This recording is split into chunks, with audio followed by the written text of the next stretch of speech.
The last words my daughter spoke before losing consciousness were, "Dad, Liam will take care of me." That was 6 days ago. Today I discovered Liam had used our villa, the place Pandora treasured most, to throw a bachelor party with drugs and prostitutes. While my daughter was fighting for her life, I've spent 28 years of my life catching criminals. Now I've discovered I'm living with one.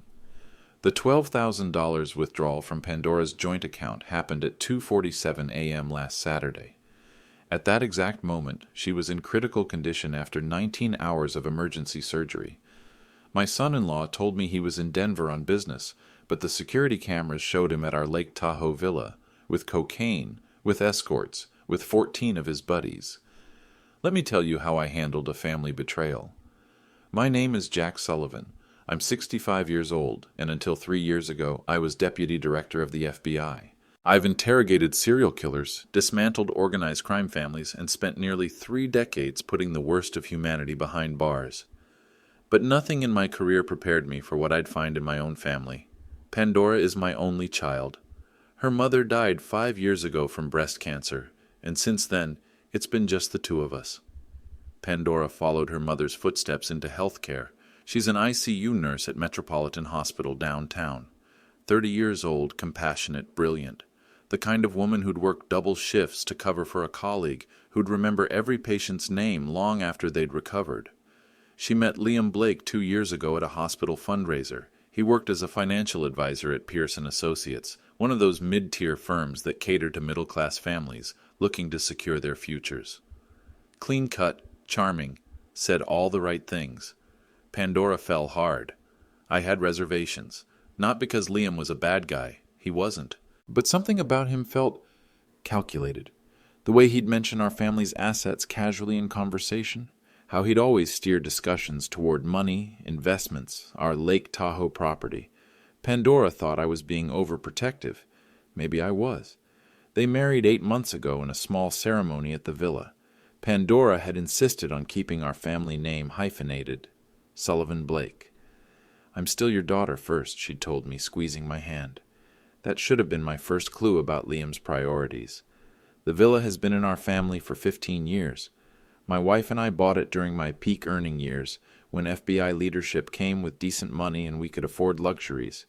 $1.2 million of pristine Lake Tahoe real estate, where Pandora learned to swim, where she brought her college friends for summer breaks, where she'd planned to bring her own children someday. It was her sanctuary. Last Tuesday changed everything. I was in my downtown office reviewing some consulting work when my phone rang at 11:30 a.m. Dr. Patricia Hoffman, the head of obstetrics at Metropolitan. Pandora had suffered severe complications during what should have been a routine procedure. Internal bleeding, dropping blood pressure, emergency surgery required immediately. "Mr. Sullivan," Dr. Hoffman's voice was steady but urgent, "we need to operate now. The next few hours are critical." Liam was at work when I called him. Pierce & Associates. I could hear the bustle of the office in the background, phones ringing, keyboards clicking. "Oh my God," he'd said, and I heard genuine panic in his voice. "I'll be right there."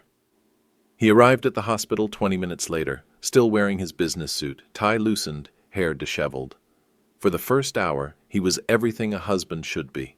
Pacing the waiting room, asking doctors questions, holding my hand while we waited for updates. The surgery took 19 hours. 19 hours of sitting in those uncomfortable hospital chairs, drinking terrible coffee, watching the clock move with agonizing slowness. Pandora flatlined twice, each time they brought her back, but the doctors' faces grew more serious with each passing hour. Liam stayed with me for the first 3 hours. Then he got a call. "Jack, I'm so sorry, but I have to handle something at work. Emergency client meeting. This deal has been months in the making, and if I don't—" "Go," I told him. Pandora would understand. He left at 6 p.m. Tuesday, said he'd be back by morning. Wednesday morning came and went. No Liam. Thursday he called around noon. "Jack, I'm so sorry. The client meeting turned into a crisis. I'm actually in Denver now. Damage control. I should be back by Friday." Friday arrived. Still no Liam. Another call. "This is taking longer than expected. Probably won't be back until Sunday." "How's Pandora? Any change?" By Friday evening, Pandora was stable but still unconscious. Dr. Hoffman said the worst was over. but recovery would be slow. Days, maybe weeks before she'd wake up. That's when Liam left the phone. He'd been using it all week, checking texts, taking calls. But Friday night, in his rush to catch his Denver flight, he left it on the nightstand in Pandora's ICU room, just sitting there, charging cable still plugged in, screen dark. I should have given it to the nurses to hold for him, should have called to tell him he'd forgotten it. Instead, something made me pick it up. Maybe it was the investigator in me. Maybe it was the father who'd never fully trusted his daughter's husband. The phone wasn't locked. Liam had disabled the security after Pandora asked him to, so she could use it if her own phone died during her long shifts at the hospital. A small gesture of trust between spouses. His text messages were still open. The most recent thread was with someone named Tommy B. The messages went back 3 days. Villa clear for weekend? Yeah, Jack's at hospital 24/7, Pandora unconscious. Perfect timing. Bachelor party PT2? Absolutely. Bring everyone. Jack's place is sick. What if Pandora wakes up? She won't. Doctor said days minimum. We're golden. I read the thread 3 times. My hands didn't shake. My breathing didn't change. 28 years in federal law enforcement teaches you to control your physical reactions while your mind processes information. Liam wasn't in Denver. Liam had lied about the client emergency. Liam was planning to use our villa, Pandora's beloved sanctuary, for a party while she lay unconscious. And according to the timestamps, the party was happening right now. I left the hospital at 11:47 p.m. Friday, told the night nurses I was going home to shower and sleep, that I'd be back in the morning. Pandora's condition was stable, and there wasn't anything more I could do by sitting beside her bed, but I wasn't going home. I drove straight to my office, where I keep equipment from my FBI days. Things that never get returned when you retire. Laptops with secure connections, access to databases that technically I shouldn't still have. But bureaucracy moves slowly, and retired deputy directors fall through cracks. Mrs. Eleanor Whitman, our villa manager, had installed a comprehensive security system 2 years ago. Cameras on every entrance, motion sensors, the works. Pandora had insisted on it after a string of break-ins in the area. We need to protect our sanctuary, Dad. From my office, I could access the camera feeds remotely. At 11:52 p.m., I opened my laptop and logged into the villa's security system. The main camera, positioned over the front entrance, showed Liam's black BMW in our driveway.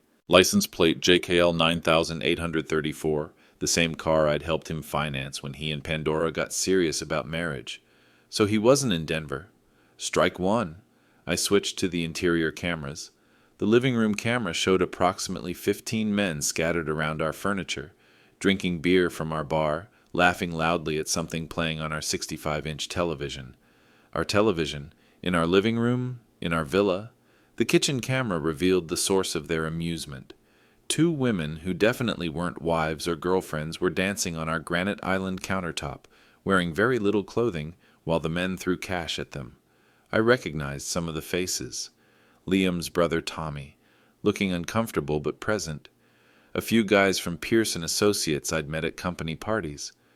Others I didn't know, younger men in their 20s and 30s, the kind who still thought life was one big fraternity party. But it was the dining room camera that made my jaw tighten. Our family dining table, the one where Pandora had eaten birthday dinners for 15 years, where we'd shared Thanksgiving meals after her mother died, where she'd told me she was getting married, was covered with white powder arranged in neat lines. Cocaine. In our home. On our family table. I took screenshots. Lots of them. Then I started recording video. In my FBI days, I'd seen too many cases fall apart because of inadequate documentation. Evidence is everything. Evidence is the difference between suspicion and conviction. At 12:15 a.m., I tried calling Liam's phone, the same phone sitting on Pandora's nightstand, 40 miles away at the hospital. It went straight to voicemail. Liam, it's Jack. Just checking in. Pandora's stable. Call me when you get this. At 12:20 a.m., Liam's phone buzzed with an incoming call. The caller ID showed Pierce and Associates mainline. Interesting. Why would his office be calling at midnight on a Saturday? I let it go to voicemail, then played the message on speaker. Mr. Blake, this is the weekend security service at Pearson Associates. We're showing an attempted entry at your office building tonight. Your keycard was used at 11:43 p.m., but the system shows you requested emergency family leave through Sunday. Please call to verify this wasn't unauthorized use of your credentials." So Liam had told his office he needed family leave, emergency family leave, because his wife was in critical condition. Except he wasn't using that time to be with his wife. He was using it to throw a party at her family's villa with cocaine and strippers. I called Pearson Associates directly, the weekend security line. "This is Jack Sullivan, Liam Blake's father-in-law. I'm calling to confirm that Liam requested emergency leave this week due to his wife's medical situation." "Yes, sir. Mr. Blake submitted the request Tuesday evening. Said his wife was in critical condition, needed to be at the hospital. We approved it immediately, of course. Family emergencies take priority." "And you tried to reach him tonight because his keycard showed activity, which seemed strange given the circumstances. We wanted to make sure it wasn't stolen or misused." I thanked them and hung up. So Liam had officially requested family leave to be with Pandora, but instead of being at the hospital, he was partying, and apparently he'd used his work credentials earlier tonight for reasons that had nothing to do with being at Pandora's bedside. My phone buzzed with a text from an unknown number. "Mr. Sullivan, this is Mrs. Whitman. I'm at the villa checking on some maintenance issues, and I'm hearing loud music and voices inside. Should I call the police?" Mrs. Whitman. I'd forgotten she was scheduled to do her monthly inspection this weekend.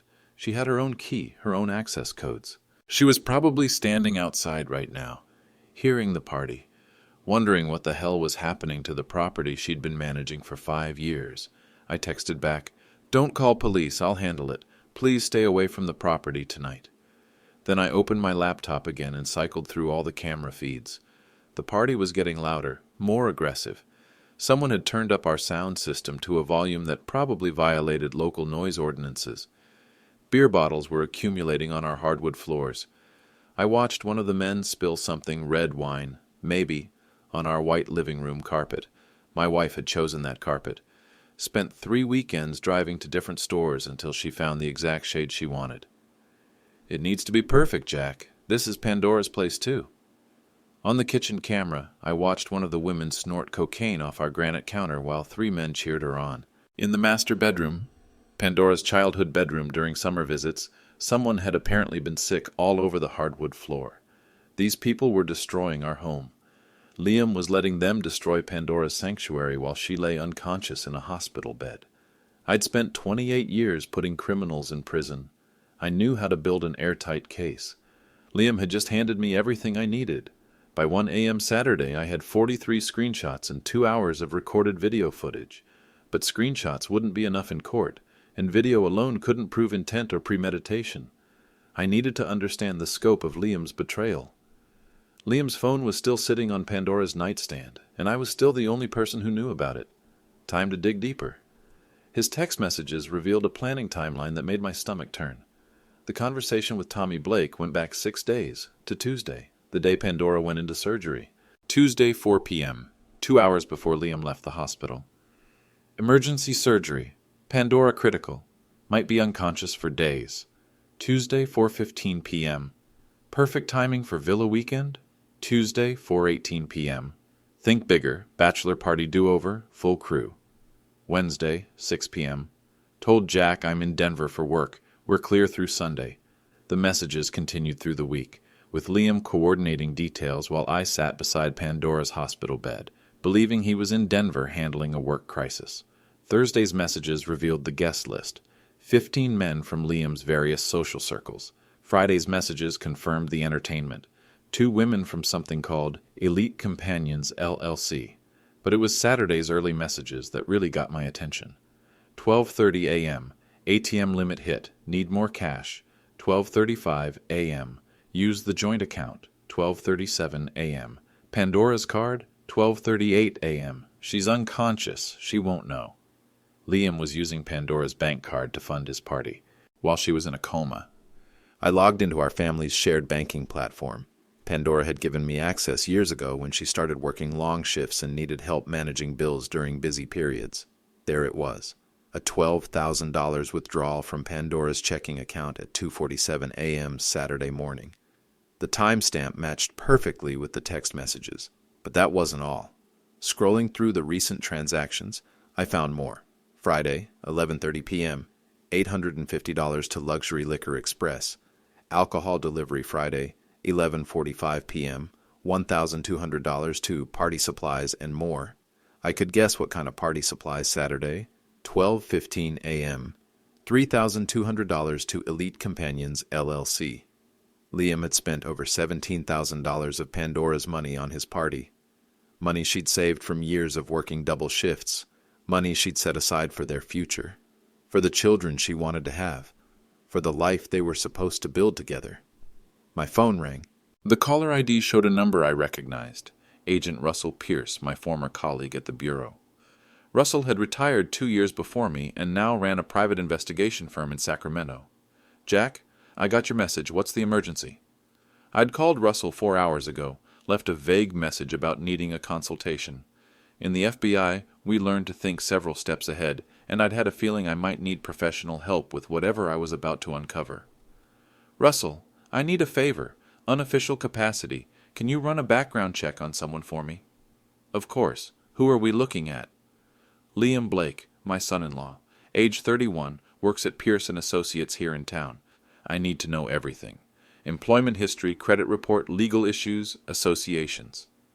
"Personal or professional interest?" "Both." Russell knew better than to ask questions when a former deputy director used that tone.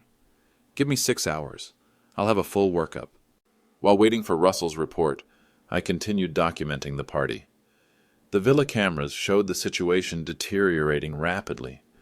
What had started as loud but relatively controlled drinking had evolved into something much worse. The dining room camera captured one of the men crushing pills with the bottom of a beer bottle, mixing them with the cocaine already on our family table. The living room camera showed 2 men arguing over money, their voices loud enough to activate the audio pickup. "Told you to bring cash for the girls. Not paying for both of them. Your bachelor party, asshole." Bachelor party. They kept calling it a bachelor party, but Liam was already married, had been married for 8 months.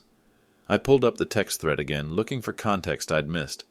There it was, buried in Wednesday's messages. "Why bachelor party if you're already married?" "Pandora doesn't count. Real wedding's gonna be expensive. Need practice run." "Practice for what?" "Practice for when I marry someone who's not broke."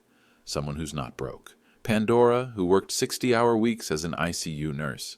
Pandora, who'd spent her savings helping Liam with his car payments when he'd been between jobs last year. Pandora, who was currently fighting for her life in a hospital bed. My hands remained steady as I took a screenshot of that conversation, but something cold and methodical settled in my chest.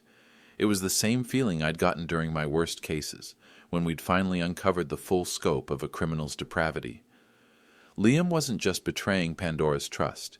He wasn't just disrespecting our family. He was planning to discard her entirely, as soon as he found someone with more money. The party was still going strong when my phone buzzed with another text. This time, it wasn't from Tommy Blake. It was from someone named Sophia Elite, presumably one of the women Liam had hired. Payment didn't go through. "Account declined. Need cash or we're leaving." Pandora's account had hit its daily withdrawal limit. The party was running out of money. I watched the cameras as Liam had an animated conversation with Tommy, gesturing wildly, clearly frustrated. Other party guests were starting to look restless. The cocaine was disappearing, the alcohol was running low, and the entertainment was threatening to leave. That's when Liam made his biggest mistake. He pulled out his phone, not the one sitting on Pandora's nightstand, but a second phone I didn't know he had, and made a call. Through the villa's audio system, I heard his side of the conversation. "Yeah, it's Liam Blake. I need to increase the limit on the joint account. It's an emergency. My wife is in the hospital unconscious, and I need access to more funds for medical expenses." He was calling Pandora's bank at 3:30 a.m., claiming he needed money for her medical care to fund his cocaine and prostitutes party. That's when I realized I wasn't just dealing with betrayal anymore. I was dealing with fraud. By 4 a.m. Saturday, the party was winding down, but my work was just beginning. Liam and his friends had passed out in various locations around our villa, some on couches, others on the floor, one in our guest bathroom. The women from Elite Companions had left around 3:45 a.m. after Liam apparently managed to increase Pandora's account limit and pay them in cash. I drove home and didn't sleep. Instead, I did what I'd done for 28 years when facing a complex criminal investigation. I built a timeline, identified all parties involved, and developed a comprehensive strategy for prosecution. But this wasn't a federal case. This was family, which meant I needed to be even more careful. At 6 a.m., Russell Pierce called with his background report on Liam Blake. "Jack, you sitting down? Your son-in-law has some interesting financial habits." Russell's investigation revealed what Pandora and I had never known. Liam Blake was drowning in debt, gambling debt specifically. He owed $85,000 to the Belmont Casino in Reno, with payment due by the end of the month. His credit cards were maxed out. His checking account had been overdrawn 6 times in the past 3 months. "Pierce & Associates has him on probationary status," Russell continued. "Apparently he's missed several client meetings this year, and there have been complaints about his reliability.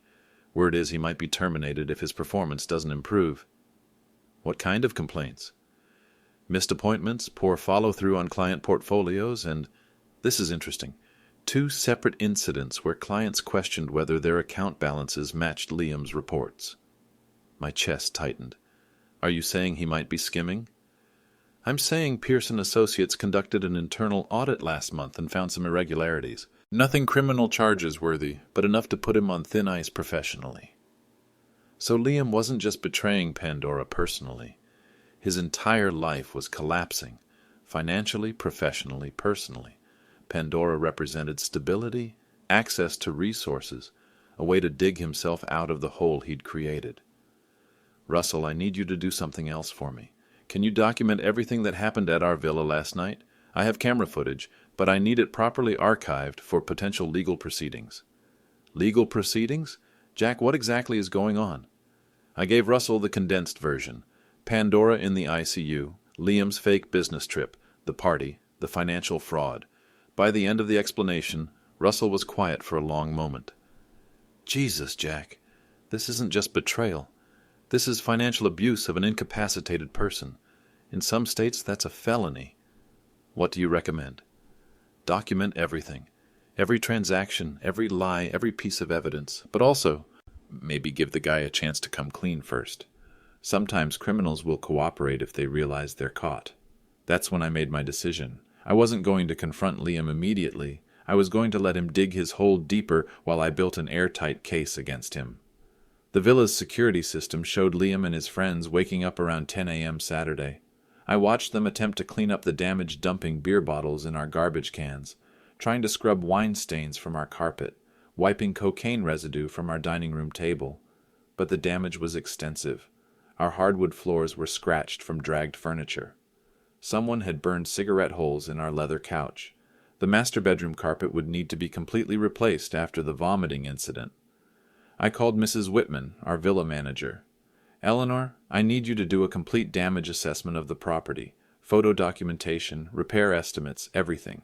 But don't let anyone know I've asked for this. If anyone asks, you're doing routine maintenance inspection." "Mr. Sullivan, is everything all right? I heard so much noise last night, and when I drove by this morning there were people leaving who definitely weren't family." "Everything's fine, Eleanor. Just document the damages, I'll handle the rest." By noon Saturday I had a comprehensive file: financial fraud documentation, video evidence of illegal drug use, proof of property damage, and witness statements from Mrs. Whitman and the security company at Pierce & Associates. But I needed more. I needed to understand Liam's long-term intentions. That afternoon, I visited Pandora at the hospital. She was still unconscious, but Dr. Hoffman said her vital signs were improving steadily. The worst was over. She might wake up within the next few days. I sat beside her bed and made some phone calls. First, I called our family attorney, David Chen. David had helped us with estate planning after my wife died, and he knew our financial situation intimately. "David, I need to establish a trust for Pandora. Specifically, I want to transfer ownership of the Lake Tahoe villa into an irrevocable trust with Pandora as the sole beneficiary." "That's unusual, Jack. Any particular reason for the urgency?" "Let's call it asset protection. I want to make sure the villa remains in the family regardless of Pandora's marital status." David agreed to prepare the paperwork immediately. By Monday, the villa would legally belong to Pandora alone, with me as trustee. Liam would have no claim to the property in case of divorce or any other legal proceedings. Next, I called my bank and established new security protocols for all of Pandora's accounts. Any withdrawals over $1,000 would require my secondary authorization while she was medically incapacitated. Finally, I made the hardest call of all. Tommy Blake? This is Jack Sullivan, Liam's father-in-law. I think we need to talk. Tommy agreed to meet me at a coffee shop near the hospital. He arrived 20 minutes later, looking like he hadn't slept in days. His hands shook slightly as he ordered a large black coffee. Mr. Sullivan, how's Pandora doing? She's stable, expected to make a full recovery. I studied Tommy's face. Were you at our villa last night? Tommy's coffee cup stopped halfway to his mouth. His eyes widened, then filled with something that looked like relief. You know. I know everything, Tommy. The question is whether you're going to help me figure out what to do about it. For the next hour, Tommy told me things I hadn't discovered through surveillance. Liam had been planning the bachelor party do-over for months, waiting for an opportunity when Pandora would be unavailable. He'd bragged to his friends about marrying into money, about the villa being worth over $1 million, about Pandora being too naive to understand financial planning. Mr. Sullivan, I didn't want to be there. Liam made it sound like Pandora was going to be okay, like it was just guys hanging out while she recovered. I didn't know about the other stuff until I arrived. What other stuff, Tommy? The cocaine, the escorts, the way he was talking about Pandora? Tommy's voice dropped. He said horrible things, about how she was practice for when he found someone worth marrying, about how ICU nurses don't make enough money to matter. My hands remained steady, but I felt that familiar cold calculation settling deeper in my chest. The same feeling I'd had when interviewing child predators, when confronting corporate criminals who'd stolen retirement funds from elderly victims. Liam hadn't just betrayed Pandora. He'd been using her, planning to use her until something better came along. Tommy, I need your help. Are you willing to cooperate with me? What do you mean? I leaned forward. I mean, Liam is in serious legal trouble, and right now, you're his accomplice. Trespassing, drug possession, potential fraud charges. But if you help me, I might be able to keep your name out of any criminal proceedings. Tommy stared at me for a long moment. What do you need me to do? I need you to get Liam to confess, on record. I need him to admit what he's done, why he's done it, and what he's planning to do next. You want me to wear a wire? I want you to help me prove that my daughter married a criminal. Tommy nodded slowly. Mr. Sullivan, Liam's my brother, but what he did... Pandora's a good person. She doesn't deserve this. No, I agreed. She doesn't. By Saturday evening, I had everything I needed for Phase 1. Documented evidence, financial records, witness cooperation, and legal protection for Pandora's assets. Phase 2 would begin when Liam returned from his fake business trip. And Phase 3 would begin when Pandora woke up and learned the truth about the man she'd married. Sunday morning, Liam finally returned to the hospital. I was sitting in Pandora's room, reading the Sunday paper, when he walked through the door at 11:30 a.m., carrying a small bouquet of flowers from the hospital gift shop. Jack, I'm so sorry I've been gone. The Denver situation was a complete nightmare, but I think we finally got it resolved. His voice carried just the right mix of exhaustion and concern. If I hadn't known better, I might have believed him. How's she doing? He approached Pandora's bed, reached for her hand. I watched his fingers interlock with hers, the same fingers that had been counting out cash for cocaine 12 hours earlier. Stable. Dr. Hoffman thinks she might wake up any time now. Liam's face showed relief, but I caught something else underneath, something that might have been disappointment, or calculation. That's wonderful news. I was so worried. He turned to me. Jack, I can't thank you enough for staying with her while I was gone. I know the business trip wasn't ideal timing, but... Tell me about Denver, I interrupted. Liam launched into an elaborate story about client meetings, contract negotiations, airport delays. He was good at lying, smooth, confident, with just enough detail to sound credible.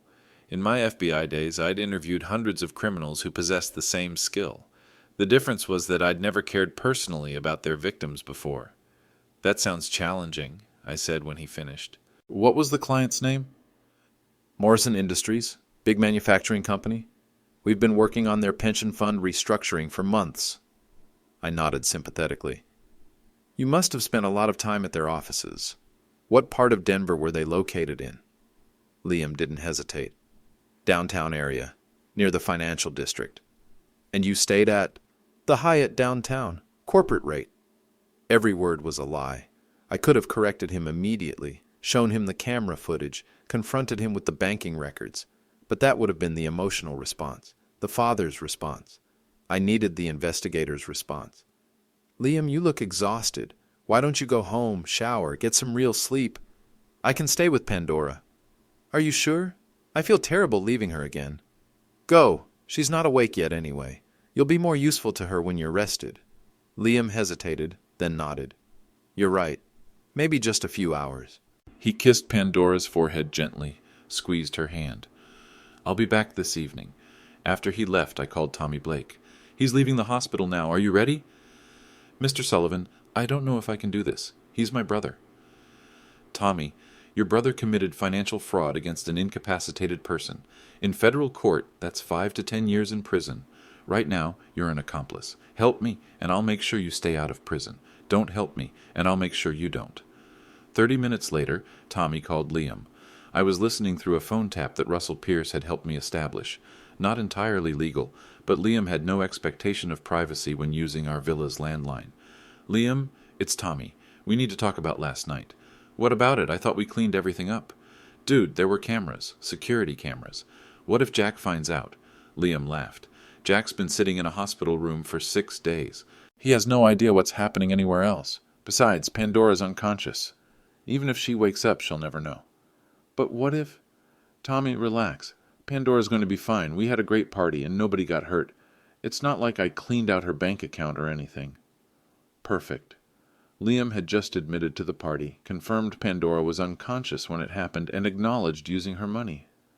Liam, about the money, using Pandora's account seems really wrong. It's not wrong, it's practical. We're married. What's hers is mine. Besides, she makes decent money as a nurse, and my situation at work is complicated. Complicated how? Let's just say Pierce & Associates might not be my long-term career path. I need to start thinking about other options. Other options. Tommy, Pandora's a nice girl, but she's not exactly wife material for someone with ambitions. Her dad has real money. The villa, investments, FBI pension. When he dies, she'll inherit everything. But if I'm going to build a serious future, I need someone who brings more to the table financially. My pen stopped moving as I took notes. Liam had just confessed to planning financial exploitation of my daughter and expressed intent to abandon her once he'd extracted maximum value from our family's assets. Tommy stayed quiet for a moment, then asked the question I'd coached him to ask. So what's the long-term plan? Simple. Stay married to Pandora until her dad dies, inherit everything, then find someone who actually has earning potential. Pandora's sweet, but ICU nurses cap out around $60,000 a year. I need a wife who can contribute to building real wealth. That seems. Business is business, Tommy. I like Pandora, but I love money more. The recording continued for another 10 minutes, with Liam detailing his financial problems, his gambling debts, and his strategy for using Pandora's family assets to solve his personal crises. By the time the call ended, I had enough evidence to destroy Liam Blake completely.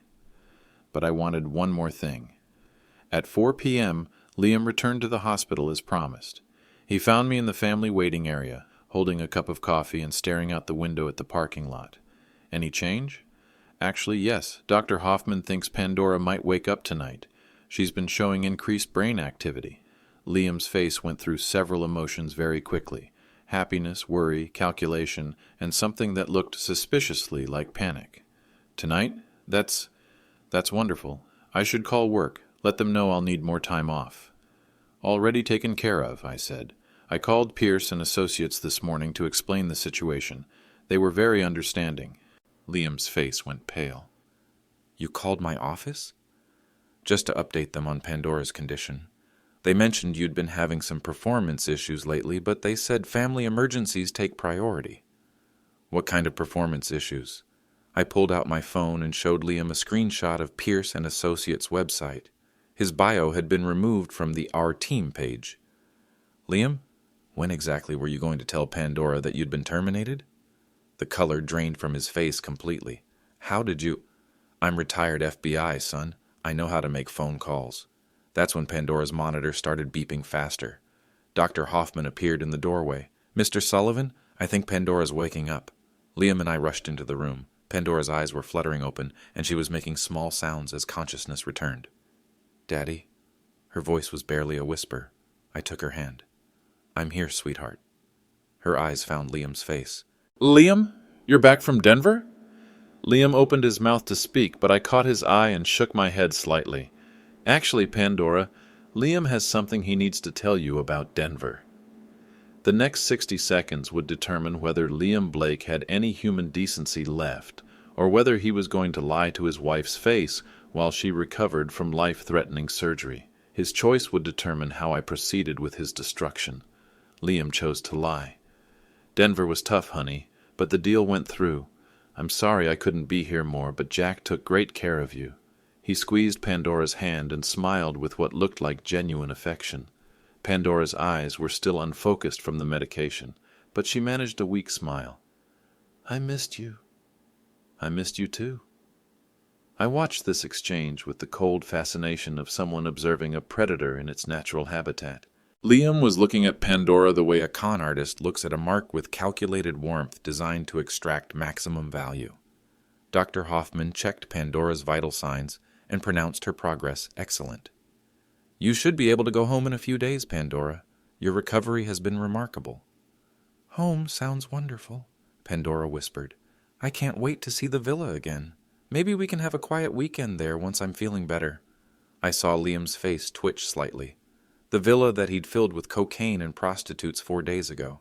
The villa where his friends had vomited on the hardwood floors and burned cigarette holes in the furniture. That sounds perfect, Liam said smoothly. After Dr. Hoffman left, I excused myself to get coffee. In the hallway, I called Mrs. Whitman. Eleanor, what's the damage assessment looking like? Mr. Sullivan, it's extensive. I estimate approximately $8,000 in repairs and replacements. The living room carpet is completely ruined. The leather furniture has burn damage, and someone damaged the hardwood floors in the master bedroom. I've taken photographs of everything. Send me the complete report. Include timestamps for all photos. Of course. Mr. Sullivan, what happened there? It looks like someone threw a wild party. Something like that. When I returned to Pandora's room, Liam was holding her hand and talking quietly about his business trip. I listened to him elaborate on fictional client meetings and imaginary contract negotiations, each lie delivered with practiced sincerity. My daughter believed every word. That evening, after Liam left to handle some follow-up business calls, Pandora and I had our first real conversation since the surgery. Dad, I'm so grateful you were here. Liam said you barely left the hospital. I wanted to be here for you. I know Liam felt terrible about being gone during the worst part. But his work is so demanding, especially with this promotion opportunity coming up.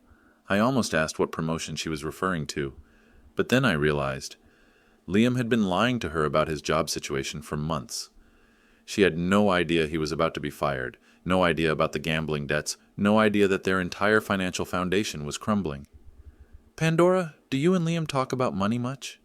Not really. He handles most of our finances since he's the expert. I just work my shifts and put money in our joint account. She smiled weakly.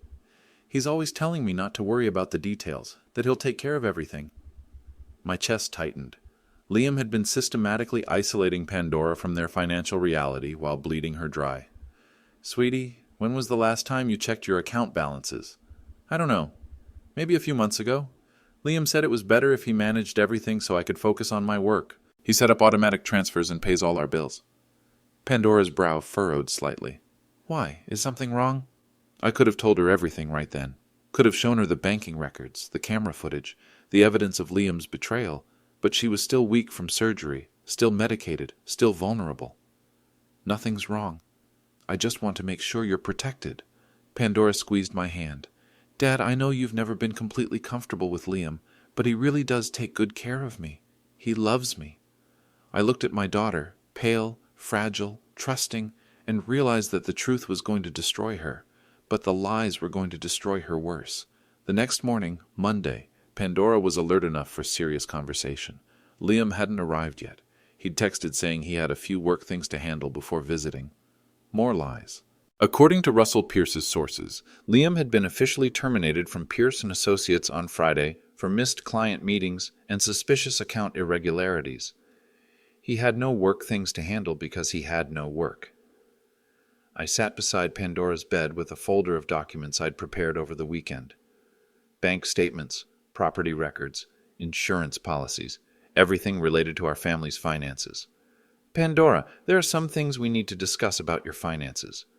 Dad, I told you, Liam handles all of that. That's the problem. I opened the folder and showed her the bank statements from her joint checking account. The $12,000 withdrawal on Saturday morning. The charges to Luxury Liquor Express, party supplies and more. Elite Companions, LLC. Pandora stared at the papers with growing confusion. I don't understand. What is Elite Companions? It's an escort service. The color drained from Pandora's face. Why would... When did this happen? Saturday night, while you were unconscious.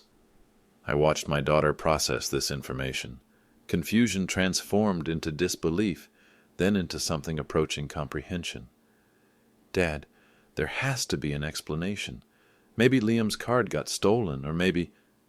Pandora, I need to show you something else. I pulled out my laptop and showed her the villa security footage, Liam's BMW in our driveway, 15 men drinking in our living room, cocaine on our family dining table, women dancing on our kitchen counter while cash flew through the air. Pandora watched in complete silence. No crying, no dramatic outbursts, just silent absorption of devastating information. When the video ended, she was quiet for a long time. How long have you known about this? Since Saturday night. And you didn't tell me immediately because I wanted to understand the full scope of what was happening before we decided how to respond. Pandora nodded slowly, and I recognized the expression on her face. It was the same look I'd seen when she decided to pursue nursing despite my suggestions about other careers. Determination mixed with careful analysis. What else do you know? For the next hour, I told her everything. Liam's gambling debts, his job termination, his conversation with Tommy about using her for her family's money, his plan to abandon her once he'd extracted maximum financial value. Pandora listened to all of it with the clinical detachment of an ICU nurse receiving a report on a critical patient. When I finished, she was quiet for several minutes. Dad, I need to ask you something, and I need you to be completely honest. Of course. Did you ever suspect Liam was like this? I considered my response carefully. I suspected he was more interested in our family's assets than he let on. But I never imagined he was capable of this level of deception. I should have listened to you. Pandora, you loved honestly. There's nothing wrong with trusting your husband. There's something wrong with being stupid. You're not stupid. You're generous. There's a difference. Pandora reached for the bank statements and studied them again. $17,000. He spent $17,000 of our money while I was dying. Technically, it wasn't our money. It was your money. You earned it. For our future, for children, for a house, for... She stopped. There is no future, is there? I handed her a tissue, but she didn't cry. Instead, she did something that reminded me powerfully of her mother. She started planning. Dad, what are my legal options? Divorce is the obvious choice. Liam's behavior constitutes fraud, which voids any prenuptial protections he might have had. What about criminal charges? Financial abuse of an incapacitated person could be prosecuted as a felony in this state. Pandora nodded thoughtfully. And Liam doesn't know that you know any of this? Correct. As far as he knows, I think he was in Denver on business. Good. Pandora's voice had taken on a quality I'd never heard before. Cool, calculating, strategic. I want to see how far he'll go. I want to know exactly what kind of person I married. Pandora, you don't have to put yourself through. Yes, I do. If I'm going to destroy my marriage, I want to make sure I destroy it completely. My daughter had inherited more than just her mother's compassion. She'd inherited my investigative instincts. Liam was about to discover that Pandora Sullivan Blake was not the naive victim he'd assumed she was. Tuesday morning, Pandora was discharged from the hospital. Liam arrived to pick her up wearing a concerned husband mask that would have been convincing if I hadn't known better. Ready to go home, sweetheart? Actually, Pandora said, I was hoping we could stop by the villa first.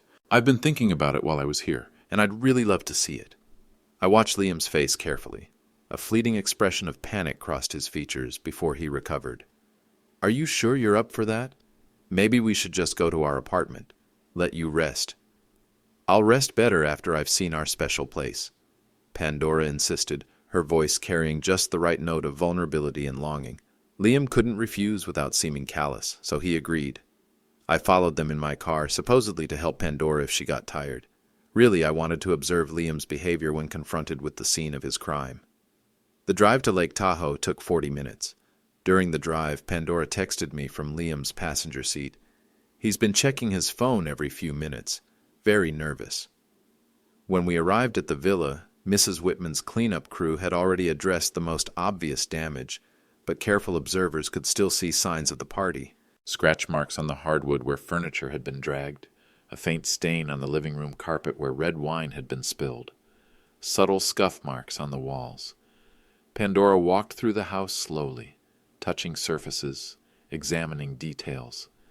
She had the methodical approach of a crime scene investigator, though she was pretending to be a nostalgic daughter returning to her childhood sanctuary. Something smells different, she observed in the living room. Liam cleared his throat. Maybe Mrs. Whitman used different cleaning products during her maintenance visit. Maybe. Pandora ran her finger along the entertainment center and examined it. There's still some kind of residue here, white powder. My heart rate increased, but Liam maintained his composure. Probably dust from construction work. Didn't Eleanor say something about repairs last week? Pandora nodded and moved to the dining room. She spent a long time examining the table where Liam's friends had arranged cocaine into neat lines. This table has scratches I don't remember, she said, tracing the marble surface with her finger. Honey, you've been in the hospital for a week. Maybe you're misremembering. Maybe. But I could see Pandora cataloging every detail, every inconsistency, every sign of damage. In the master bedroom, she discovered the most damning evidence. Despite professional cleaning, the hardwood floor showed water stains from the vomiting incident. What happened here? Liam moved closer to examine the stains. I have no idea. We should ask Mrs. Whitman when this damage occurred. We should, Pandora agreed. That afternoon, back at their apartment, Pandora implemented phase 1 of her plan. She called Liam's office. Hi, this is Pandora Blake, Liam Blake's wife. I wanted to thank your office for being so understanding while Liam was dealing with our family emergency in Denver. I watched Liam's face go white as Pandora put the call on speaker. Mrs. Blake, I'm sorry, but there must be some confusion. Mr. Blake was terminated last Friday for cause. We haven't had any communication with him about family emergencies. Terminated? Pandora's voice carried perfect shock and confusion. But he told me he was in Denver on business for your company. No, ma'am. Mr. Blake's employment ended last week due to performance and attendance issues. After Pandora hung up, Liam scrambled to explain. Pandora, I was going to tell you about the job situation, but with everything happening at the hospital, I didn't want to add stress. Where were you this weekend, Liam? I had interviews, job interviews. I didn't want to worry you until I had something lined up. Another lie, but Pandora played along. That makes sense. Where did you interview? Liam launched into an elaborate fiction about meetings with financial firms in Denver, networking events, overnight flights. Each detail was carefully crafted to sound plausible, while containing no verifiable information. Pandora listened with the patience of someone allowing a suspect to incriminate himself. That evening, Pandora called me from their bathroom with the door locked. Dad, he's still lying about everything, even when I gave him perfect opportunities to tell the truth. What do you want to do? I want to test him one more time. I want to see if he'll admit what he did when I make it clear I already know. That's dangerous, Pandora. If he realizes you know, he won't hurt me, Dad. Liam's not violent. He's just selfish. But I need to know if there's any part of him that's capable of honesty. Wednesday evening, Pandora set up her final test. She told Liam she'd been reviewing their bank statements while recovering and noticed some unusual charges. This elite companion's charge for $3,200. What was that for? Liam didn't even hesitate. Identity theft. Someone must have stolen our card information. I'll call the bank tomorrow and dispute it. And this $12,000 withdrawal? Same thing. We need to cancel that card immediately. Liam, these charges happened while I was in the hospital, and you were supposedly in Denver. Which proves it was fraud. We weren't even in town. Pandora nodded slowly. You're right. We should definitely call the bank. Absolutely. First thing tomorrow. That night, Pandora called me again. He looked me in the eyes and lied about everything, even when I gave him the perfect opportunity to confess, apologize, try to make things right. I'm sorry, sweetheart. Don't be sorry, Dad. Now I know exactly who I married. What's your decision? I want you to destroy him. Pandora, not violently, not illegally, but I want him to face the full consequences of what he's done, and I want to make sure he can never do this to anyone else. Are you certain? Dad, he stole $17,000 from me while I was unconscious. He used our sacred place for drugs and prostitutes. He lied about his job, his debts, his intentions. And when I gave him chance after chance to tell the truth, he doubled down on lying. Pandora's voice carried a cold finality that reminded me of myself during the worst criminal cases. Liam Blake chose his fate when he chose to keep lying. Now we're going to show him what accountability looks like. Thursday morning I arranged the meeting that would end Liam Blake's comfortable life of deception. Pandora was waiting at a downtown coffee shop. Liam thought he was meeting her to discuss bank security issues related to their fraudulent charges. Instead, he walked into a carefully orchestrated intervention. I arrived first, followed by Russell Pierce carrying a briefcase full of documented evidence. Tommy Blake came next, looking nervous but determined. Finally, Janet Ross, the divorce attorney I'd retained on Pandora's behalf. When Liam walked through the coffee shop door and saw all of us sitting at a corner table, his face went through several distinct expressions: confusion, recognition, and finally, a kind of trapped animal panic. "What's going on?" he asked, remaining standing while the rest of us sat. "Have a seat, Liam," I said calmly. "We need to talk." "About what?" Russell opened his briefcase and spread out photographs across the table.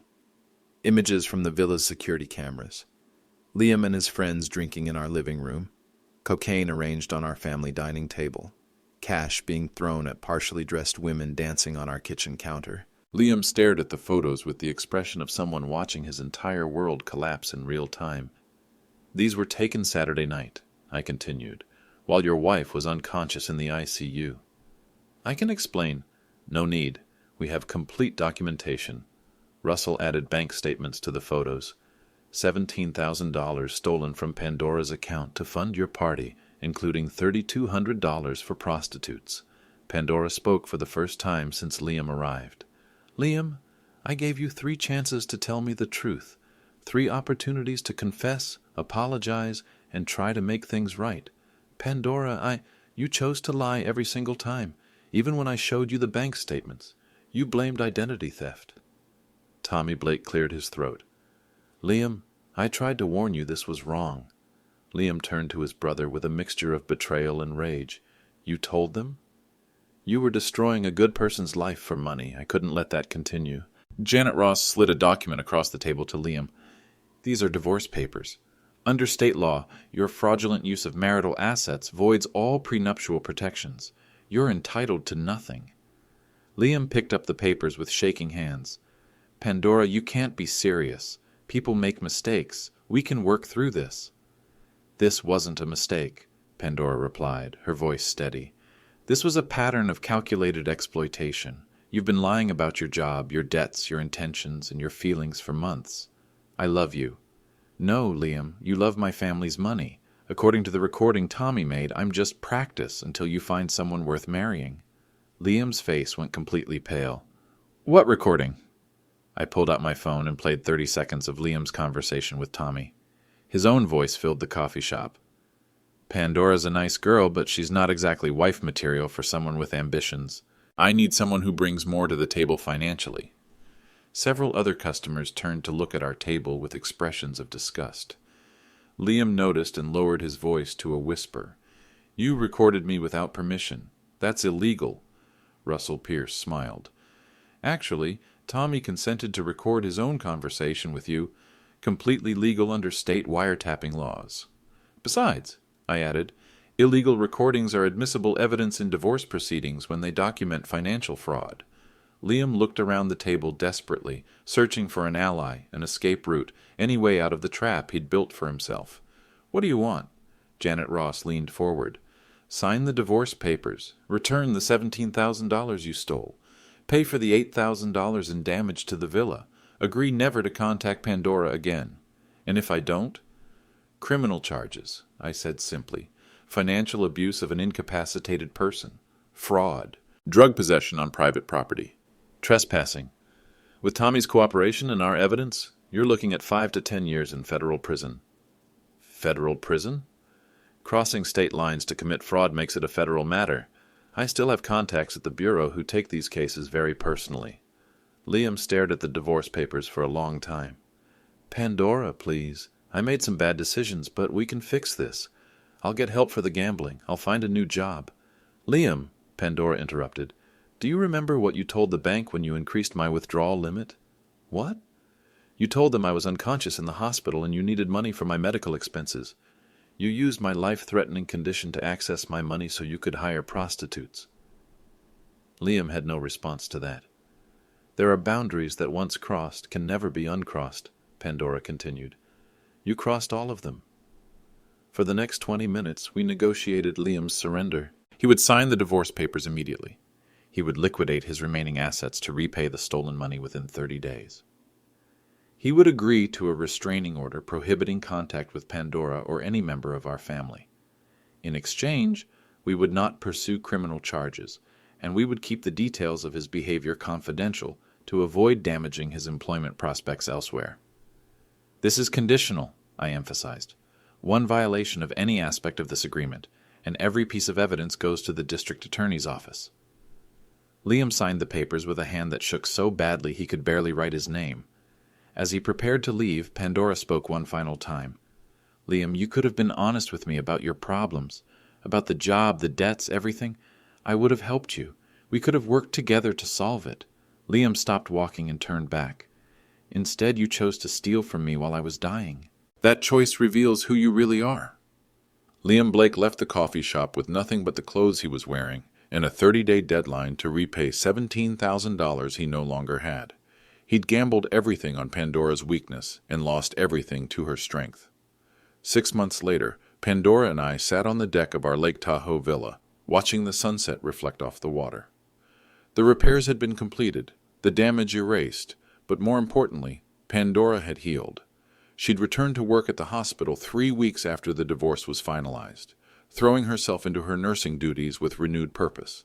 Her colleagues noticed a change. She was more confident, more assertive, less willing to accommodate unreasonable demands. "I learned something about boundaries," she told me. "I spent years thinking that love meant accepting whatever someone did to you. Now I understand that love means protecting what matters."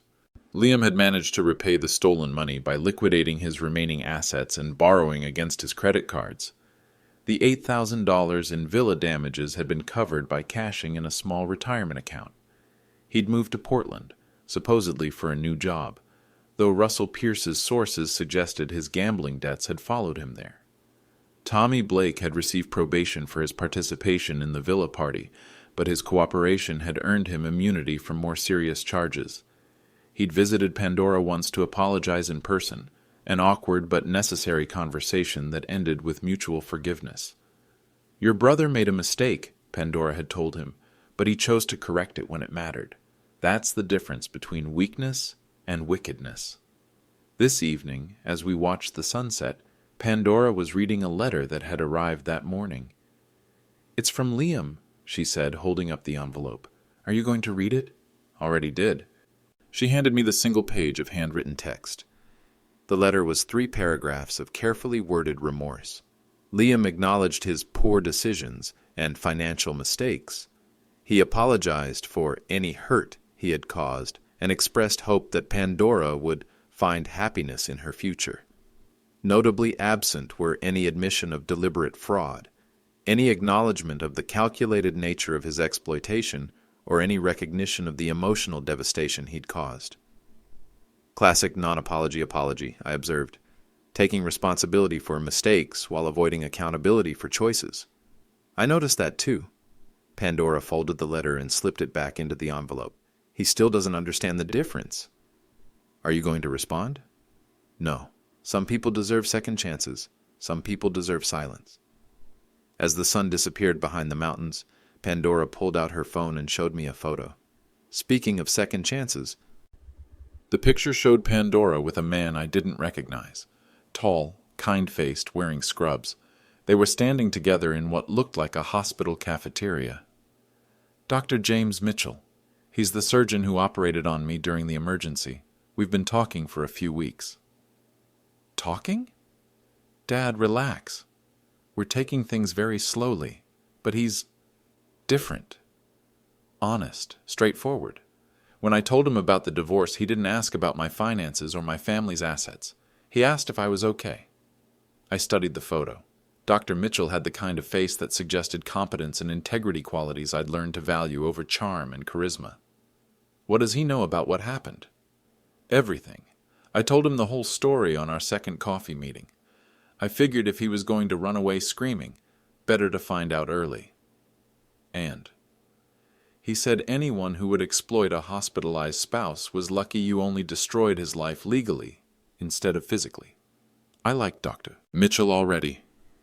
As we prepared to leave the villa, Pandora paused at the front door and turned back to look at the living room where Liam's friends had partied while she fought for her life. Dad, can I ask you something? Of course. Do you think I'm naive for wanting to trust people again? I considered the question carefully. Pandora, naivety is believing that all people are good. Wisdom is believing that good people exist and learning to recognize them. And the difference is, good people prove themselves through their actions, especially when they think no one is watching. Pandora smiled. Like secretly installing security cameras and spending a week building an airtight legal case against someone who betrayed your daughter. Exactly like that. As we drove away from the villa, Pandora was quiet for a long time. Finally, she spoke. Dad, thank you for teaching me that love isn't about accepting whatever someone does to you. It's about protecting what deserves protection and holding people accountable for their choices. Your mother taught me the same thing, I replied. I just passed it along. In my rearview mirror, I watched the villa disappear around a curve in the mountain road. Pandora's sanctuary was restored, her future was her own, and Liam Blake was facing the consequences of his choices in Portland. Sometimes justice looks like a prison sentence. Sometimes it looks like a man losing everything he thought he was entitled to, while discovering he was never entitled to any of it. Either way, boundaries had been established and respected, and that, I'd learned, was the foundation of everything that mattered.